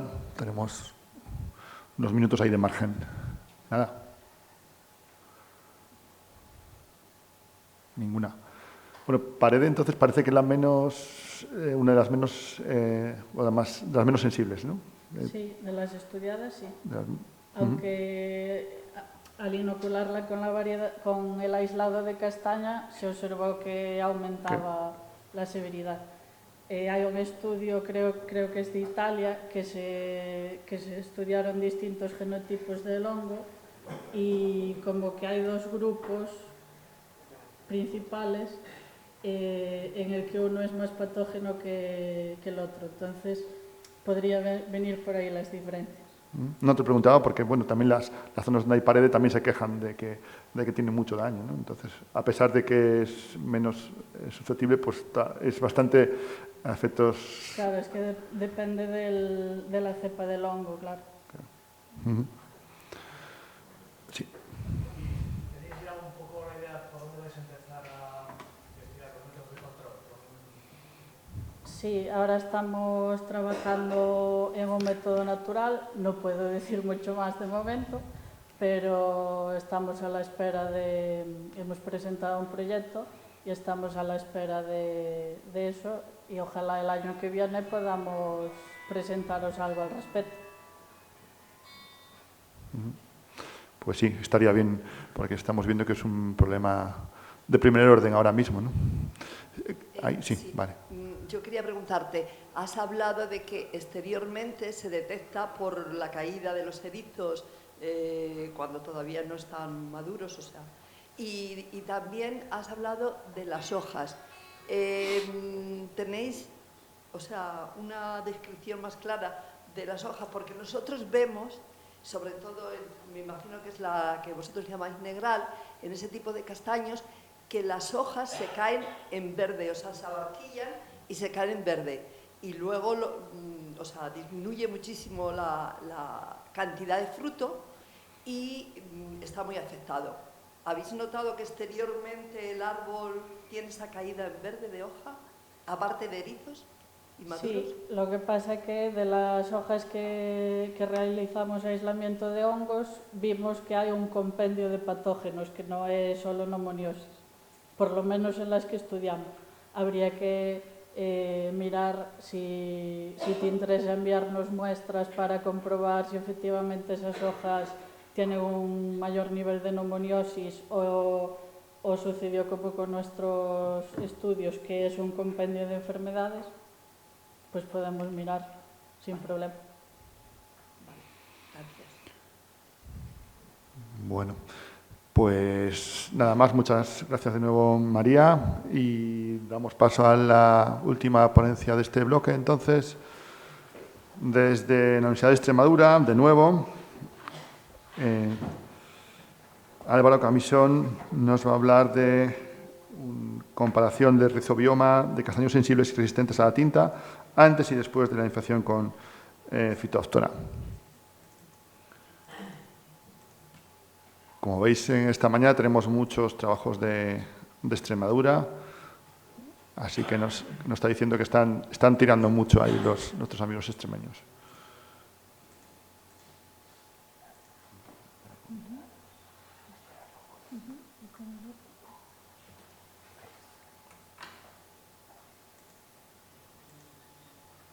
Vale, pues Álvaro, cuando quieras.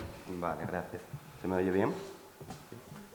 Bueno, pues buenos días a todo el mundo y nada, gracias a la organización por una vez más contar conmigo.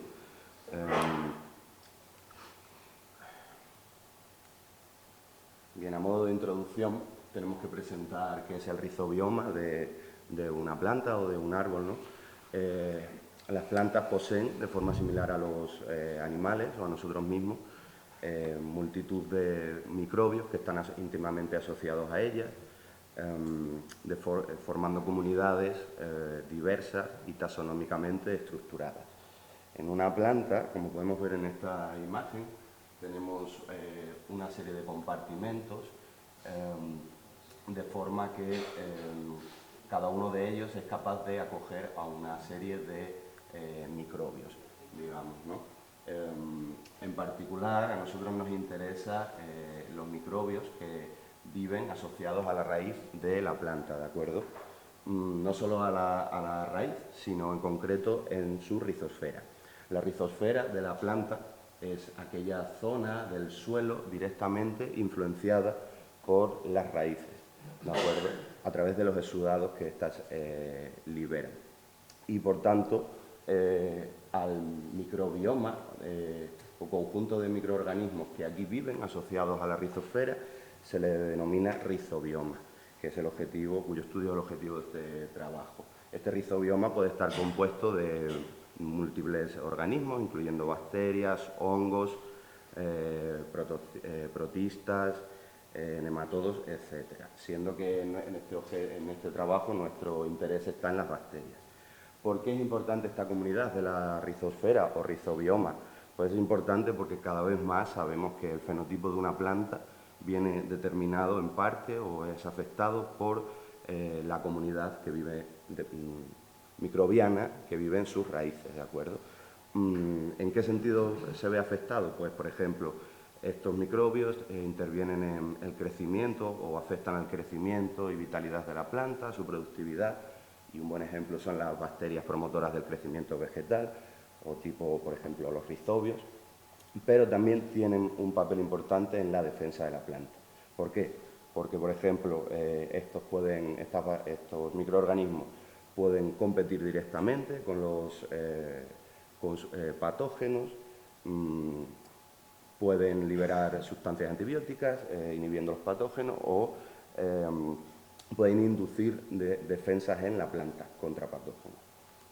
Bien, en relación al castaño, nosotros no tenemos información o desconocemos si existen diferencias entre los rizobiomas de castaños resistentes y sensibles a la tinta, así como también desconocemos cuál es el impacto de la infección por Phytophthora cinnamomi sobre el rizobioma de unos y otros castaños sensibles y resistentes.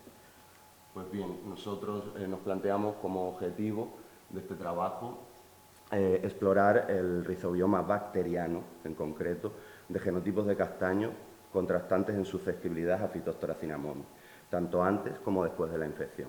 Y los objetivos específicos de este trabajo fue testar un par de hipótesis, que fueron que los castaños resistentes y susceptibles albergan comunidades bacterianas diferentes en su rizosfera, tanto antes como después de la infección. Y segunda hipótesis, que los cambios en el rizobioma que son inducidos por Phytophthora cinnamomi dependen del genotipo. Bien, realizamos un experimento en el cual básicamente utilizamos un clon sensible, el clon CS12, y un clon resistente, el clon 111.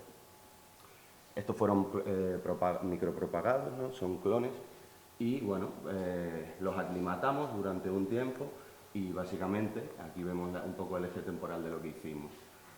Antes de la infección, procedimos a muestrear el rizobioma o a muestrear tierra de la rizosfera de estas plantas, ¿vale? Como podemos ver aquí así es como lo hacemos. A continuación, por tanto, ahí tomamos muestras de plantas no infectadas. A continuación procedimos a inocular un grupo de estas plantas y tras 8 días, después de la infección, coincidiendo con la aparición de síntomas en el clon sensible, como podemos ver aquí, ¿de acuerdo? Procedimos a muestrear una segunda vez, esta vez en estado infectado, ¿de acuerdo? Usamos un N igual a 4 muestras por genotipo y momento temporal. Brevemente, lo que hicimos fue extraer el ADN de esa rizosfera, ¿no? De esa tierra de la rizosfera. Procedimos a la secuenciación de la región V3-V4 del gen 16S bacteriano, nos permite identificar las especies de bacterias, digamos, y a continuación bueno, hubo un procesado de los datos de secuenciación que incluyó una limpia de los datos, básicamente, de manera que obtuvimos ASVs. Una ASV es Amplicon Sequence Variant, variante de secuencia de Amplicon, y es equivalente, podemos decir, a una especie o un taxa, y voy a usar ASV o especie o taxa indistintamente, ¿de acuerdo? Antiguamente eran las antiguas Opus,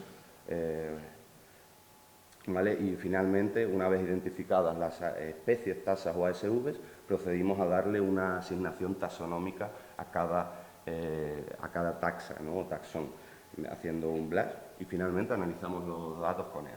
Bien, vamos a ver los resultados. Comenzamos por el momento antes de la infección. Bien, podemos ver aquí en estos gráficos la abundancia relativa de los taxones que se identificaron antes de la infección. A la izquierda podemos ver el resistente no infectado y a la derecha el sensible no infectado.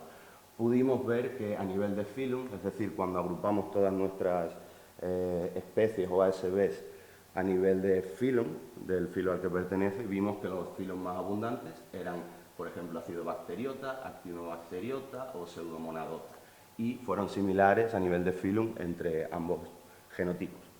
Cuando vamos al nivel de familia, pues obviamente podemos desgranar más esos filum y nos aparece una mayor diversidad de taxones, ¿no? A nivel de familia. También vemos simplemente aparentemente semejanzas entre ambos rizobiomas antes de la infección. Aquí destacar en esta categoría Other, otros, incluye taxones que tienen una abundancia menor del 2%, ¿de acuerdo? Es por eso que cuando vamos a nivel de familia, aquí esta franja naranja se nos amplía tanto en relación al nivel de filum, ¿de acuerdo? Bien, aquí podemos ver en este gráfico la ordenación de nuestras muestras antes y después de la inoculación y para cada genotipo, ¿no? De manera que lo que vimos que con base en la abundancia de nuestras ASV o taxas hubo una ligera separación antes de la inoculación entre el clon resistente y el sensible, lo cual sugiere ya alguna diferenciación entre ambos rizobiomas. En concreto tenemos los cuadrados rojos que se nos sitúan aquí, el resistente no infectado, que podemos comparar con los cuadrados azules, ¿vale?, que sería el sensible no infectado. ¿Qué vimos a nivel de la uniformidad de las comunidades antes de la infección y de su riqueza y diversidad? Bueno, pues tuvimos efectos marginalmente significativos del genotipo, ¿vale?, sobre la uniformidad de las comunidades bacterianas, así como sobre la diversidad. En particular, se observó, como podemos ver comparando aquí el resistente control o no infectado contra el sensible control, que el sensible tuvo una mayor equitatividad o uniformidad en sus comunidades bacterianas o rizobioma, así como una mayor riqueza y diversidad. Es decir, el sensible, de forma constitutiva, tiene un rizobioma más diverso y más equitativamente distribuido. Bien, aquí podemos ver un diagrama de Venn, ¿de acuerdo?, y un análisis de abundancia diferencial de taxones bacterianos antes de la infección. Básicamente, este gráfico lo que nos dice es el número de especies a la izquierda que son exclusivas del susceptible no infectado, las que son exclusivas del resistente no infectado a la derecha, y en la intersección tenemos las especies comunes.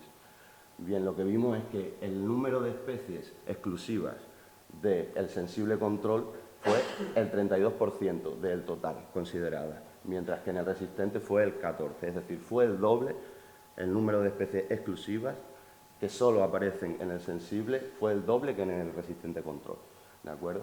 Esto está en línea con la mayor diversidad de taxones bacterianos que observamos en el sensible. Por otro lado, a la derecha, teniendo en cuenta que este gráfico no nos permite hacer estadística, ¿vale?, sí la podemos hacer con base en el log to fold change, y aquí, antes de la infección, lo que vimos es que en el sensible control nos aparecía una serie de taxones coloreados en base a sus géneros, no podemos llegar a la especie con certeza, por cierto, que estaban sobre representados en el sensible, mientras que solo 2 estuvieron sobre representados en el resistente no infectado. de nuevo un poco en línea con la mayor diversidad observada en el sensible. Ahora vamos a ver qué es lo que pasó tras la infección con Phytophthora en estos castaños, ¿no? En el rizobioma. Repito este gráfico porque ahora hago hincapié en la respuesta de ambos, de cada genotipo, ¿no? Empezando por la ordenación, lo que pudimos ver es que nuestros resistentes no infectados, que estaban aquí, cuadrados rojos, se nos desplazaron hacia la derecha en estos 3 puntos, si bien quedó un puntito por aquí, ¿vale? Lo cual nos indica un cambio, claro, en el rizobioma y además una respuesta bastante homogénea dentro de esas plantas resistentes en comparación con el sensible, ¿vale? ¿Por qué? Porque se nos sitúan muy cerquita, hay mucha homogeneidad. Esas muestras son muy similares entre sí. Si vemos el sensible, ¿qué es lo que pasó? Pasó de situarse aquí, antes de la infección, a situarse también más hacia la derecha, pero de una forma mucho más aleatoria. Es decir, no parece presentar una respuesta contundente o consistente frente a la infección en comparación con el resistente. Cuando vemos aquí vamos a comparar la respuesta de cada genotipo a la infección y podemos ver que la uniformidad, la riqueza y la diversidad tendieron a aumentar en el resistente en respuesta a la infección, como podemos ver, ¿vale? Mientras que en el sensible pues observamos lo contrario, una respuesta contraria.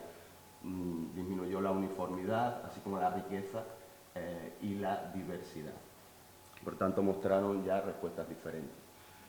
A nivel de abundancia de filum y familias, pues bueno, simplemente mostrar que ya a nivel de filum y de forma similar en ambos genotipos, vimos que hubo una sustitución de este filum, Gematimonadota, por el Usimicrobiota, ¿de acuerdo? Ahora estamos tratando de interpretar esos resultados. Y luego también hubo un reemplazamiento común a ambos genotipos de 2 familias bacterianas por otras 2 familias, ¿de acuerdo? Cuando comparamos el resistente infectado con el sensible infectado, lo que vimos es que el número de especies exclusivas se iguala, ¿de acuerdo? Antes teníamos el doble de especies exclusivas en el sensible que en el resistente, aquí ahora se nos iguala, ¿vale? Hay un efecto uniformizador, digamos, de rizobioma por parte de la infección. Cuando vemos los taxones o especies que difieren significativamente entre ambos clones infectados, solo encontramos 3, y estos eran más abundantes en el resistente. Para nosotros eso tiene sentido porque básicamente la respuesta porque ambos clones respondieron en cierto modo de forma similar. En ese gráfico de ordenación veíamos que se nos movían en el mismo sentido, ¿no? Y además, debido a la gran variabilidad observada en el S, pues no salen diferencias significativas claras. Y ya voy acabando. Donde encontramos los resultados más llamativos fue cuando comparamos cada clon dentro de cada clon, el antes y después de la infección.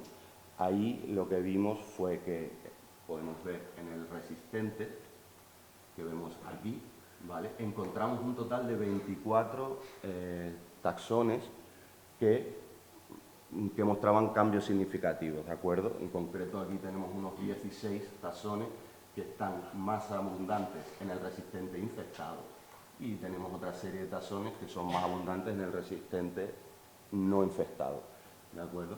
Mientras que en el sensible, pues estos cambios fueron en número menores, ¿no? Tan solo identificamos 8 ASBs o especies que cambiaron significativamente. Esto tiene que ver con la respuesta consistente que vimos en el resistente. Como hemos visto en el gráfico, esas 3 muestritas se nos agrupaban juntitas y eso hace que salgan diferencias, claro. En el sensible, nuevamente, aquella respuesta dispersa y poco consistente hace que significativamente, estadísticamente, no aparezcan cambios entre antes y después. Además, mencionar o destacar que las bacterias que cambiaron o que en el resistente, estas aquí son todas diferentes de estas que observamos cambiar en el sensible.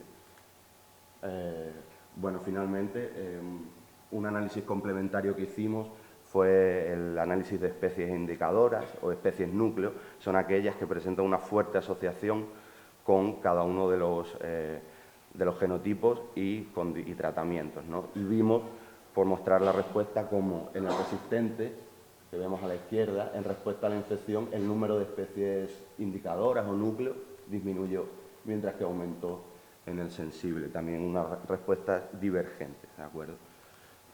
Y por tanto, aquí, para concluir, este es el primer estudio investigando diferencias en el rizobioma de castaños sensibles y resistentes a la tinta, infectados y no infectados. Antes de la infección, el genotipo susceptible tuvo un rizobioma más diverso y homogéneo, el doble de especies exclusivas y un mayor número de especies diferencialmente abundantes que el genotipo resistente.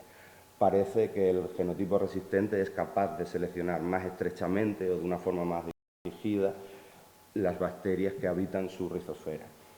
El escaso número de especies diferencialmente abundantes que se encontró entre los genotipos R y S antes y después de la infección sugiere diferencias menores o poco consistentes en el rizobioma de los castaños resistentes y sensibles antes y después.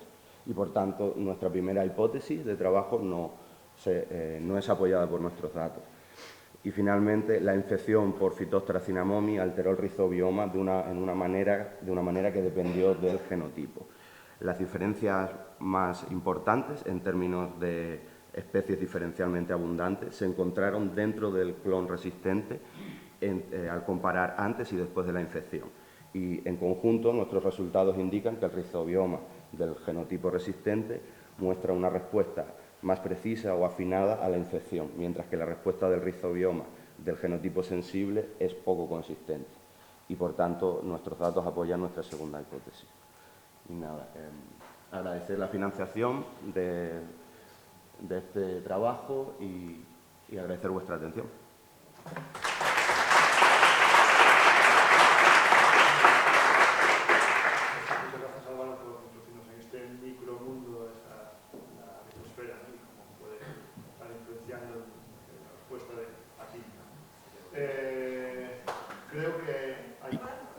Sí, puedes hacer una pregunta, pero casi vamos a hacerlo de otra forma.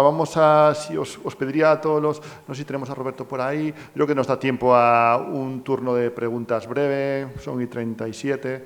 Sí, vamos a hacer un turno de preguntas breve. Entonces os pediría si podéis los ponentes... María del Carmen Rodríguez, Francisco, Ana, María... Si podéis subir un momentín.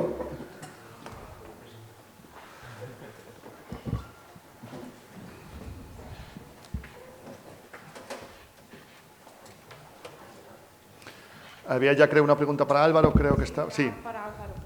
¿Esto lo has analizado en plantas que están en maceta? Sí, en maceta. Entonces, una sugerencia, por ejemplo, sería interesante hacerlo en condiciones de campo, que es donde digamos que la planta puede interaccionar con el pool de bacterias y de microorganismos que están en el terreno. Y luego, si lo has hecho en maceta, estos cambios, después de inocular Phytophthora, ¿de dónde han salido esas bacterias? Que con Illumina, o sea, con una técnica que es muy... ¿sabes? Que te detectas todo. Sí. ¿De dónde vienen esos? O sea, ¿dónde han aparecido esas bacterias que antes no estaban? Y ahora Claro. si tienes alguna idea... Vale, en relación a tu primera cuestión de hacerlo en campo, sí, ideal, pero metodológicamente es muy difícil, porque muestrear la rizosfera de una planta que está en un tiesto es relativamente fácil, en el sentido de que cuando tú tienes que asegurar, para que aquello sea rizosfera, que las raíces estén influenciando aquella tierra, ¿vale? Cuando tú sacas un cepellón, le quitas, imagina el cepellón está totalmente colonizado por raíz, entonces ahí ya estás ya en el buen camino, porque prácticamente todo el cepellón, aquella tierra que haya, va a ser rizosfera, ¿vale? Entonces, metodológicamente es más fácil o bastante más fácil trabajar en tiestos, ¿vale? En campo es muy complicado y de hecho no se suele cuando se muestra en campo se asume que no estás muestreando la rizosfera, sino que aquello ya es una mezcla entre lo que es la comunidad del suelo, ¿de acuerdo?, y un poquito la influencia de las raíces, ¿vale?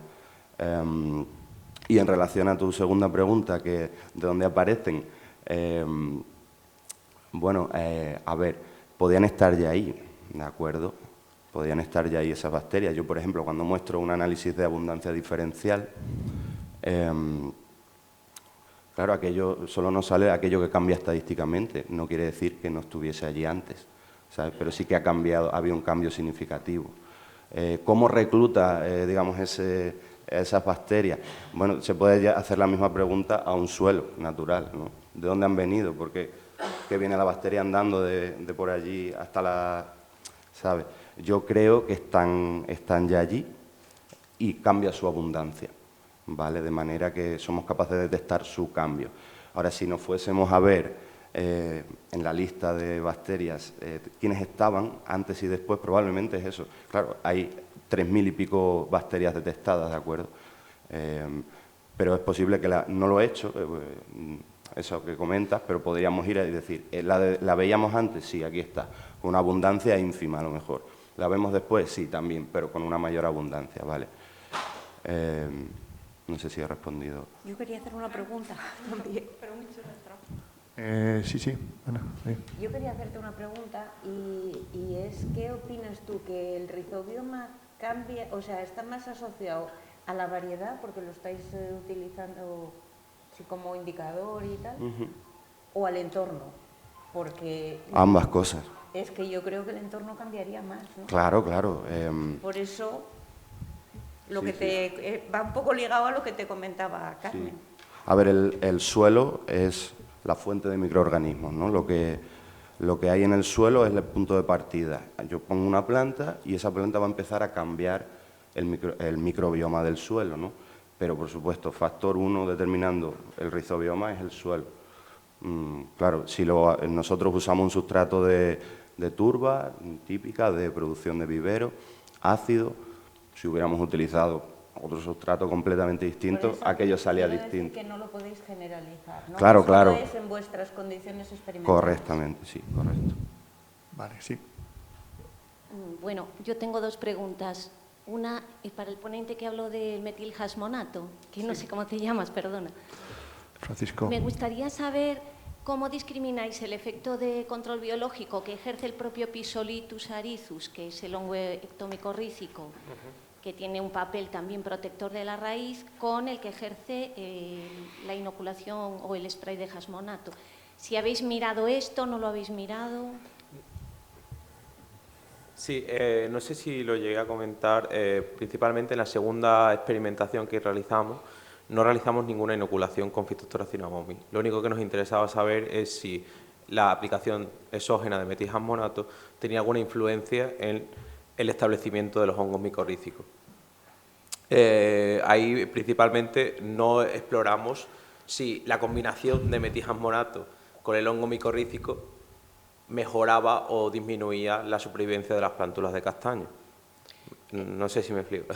Sí. Bueno, es que considero que sería súper interesante comprobar esto, porque ya que trabajáis con Physolithus, podéis comparar las dos cuestiones. Sí.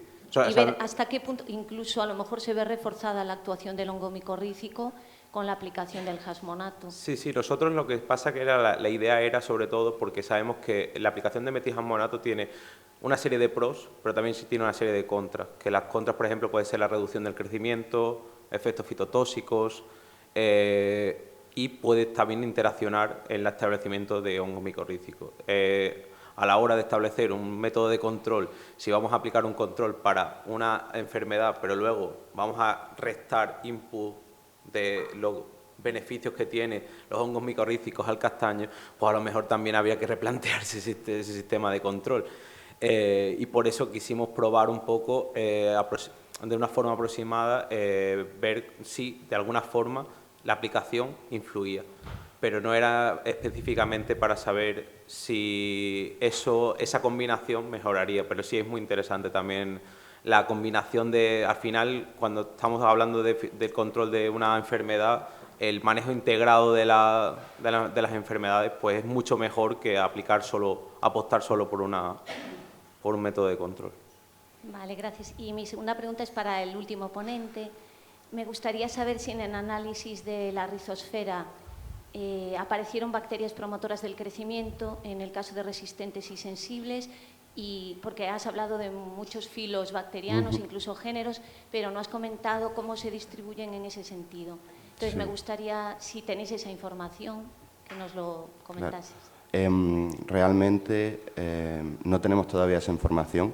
Estamos trabajando en estos datos ahora mismo. Y en ese sentido, lo que nos queda por hacer es un análisis funcional, ¿vale? En ese sentido, claro, como tú dices, nos interesa saber si hay muchos taxa o ASVs con funciones, por ejemplo, de promoción del crecimiento asociados a una condición u otra, y es el siguiente paso. Estamos ahora haciéndolo y es fundamental, claro, porque si no, tampoco... El punto de vista funcional es el más interesante al final, ¿no? O sea que eso para el futuro. Gracias.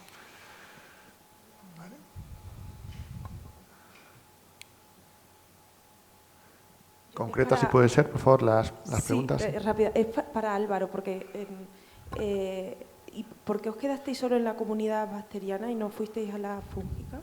A la comunidad. Bueno, por cuestiones logísticas o económicas, ¿no? Porque secuenciar esas muestras vale caro, ¿de acuerdo? Y bueno, podemos hablar de más de 1.000 euros, simplemente secuenciar unas 10 muestras o cosas así.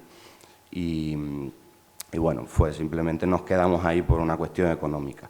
Hubiera supuesto el doble de inversión y no disponíamos de ese dinero, ¿no? Pero lo ideal hubiera sido complementar, y se hace, digamos, la parte bacteriana con la fúngica, que es tan importante en el castaño, lo sabemos. Pero nos centramos en el lado bacteriano porque en cuanto a comunidades fúngicas, micorrizas, en el castaño sabemos cosas. En cuanto a bacterias no sabíamos nada, ¿no? Y entonces nos centramos en eso. Para Ana. Ana, cuando te hizo Efrén la pregunta de transportar por medio de madera el hongo de la hipovirulenta, a nivel particular, ¿cómo lo podríamos hacer? Porque yo cuando hago un corte no desinfecto, voy transportando la mala, se va llegando el chancro. Pero igual que transporto la mala, podría transportar la buena. Si yo hago un corte donde tengo un castaño que me ha superado la enfermedad, siempre que sea el mismo patógeno, la puedo transportar. No a nivel particular, pero a lo mejor a nivel como vosotros, en 1.500 hectáreas, 2.000 no. Pero en una plantación de 10, 15 hectáreas, un particular, alguien, de alguna manera bajar la incidencia.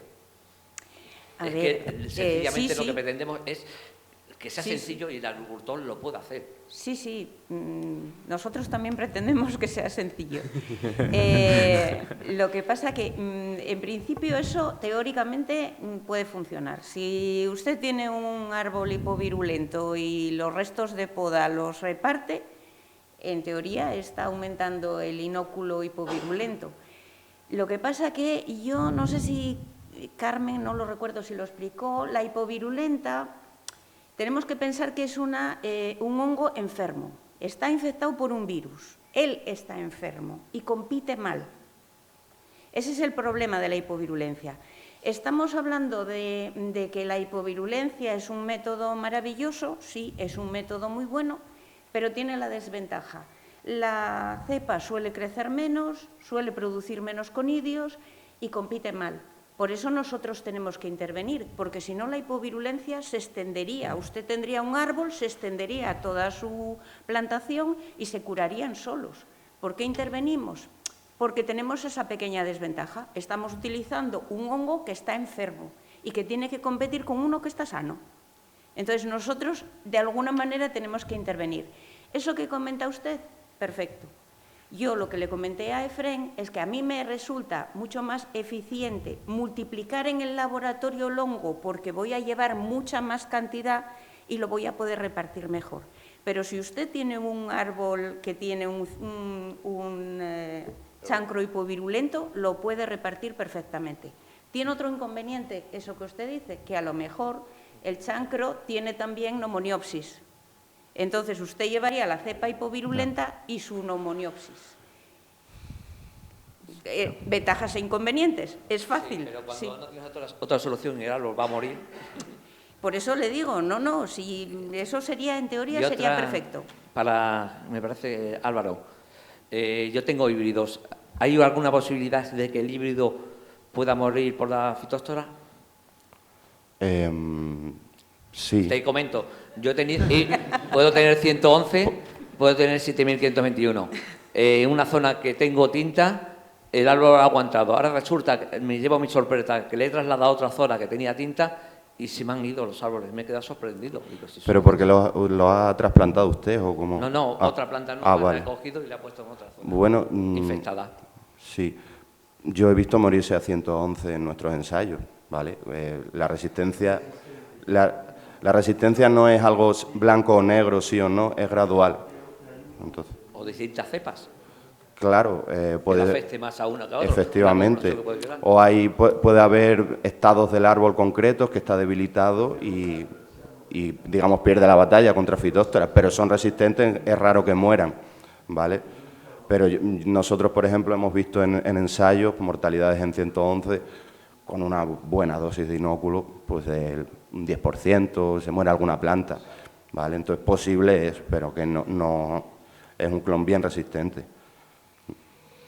Vale, bueno, pues yo creo que son -10, yo creo que podemos aprovechar el descanso. Muchas gracias de nuevo a los 5 por vuestras intervenciones y vuestros comentarios. Nos vemos a las 12:15 aquí.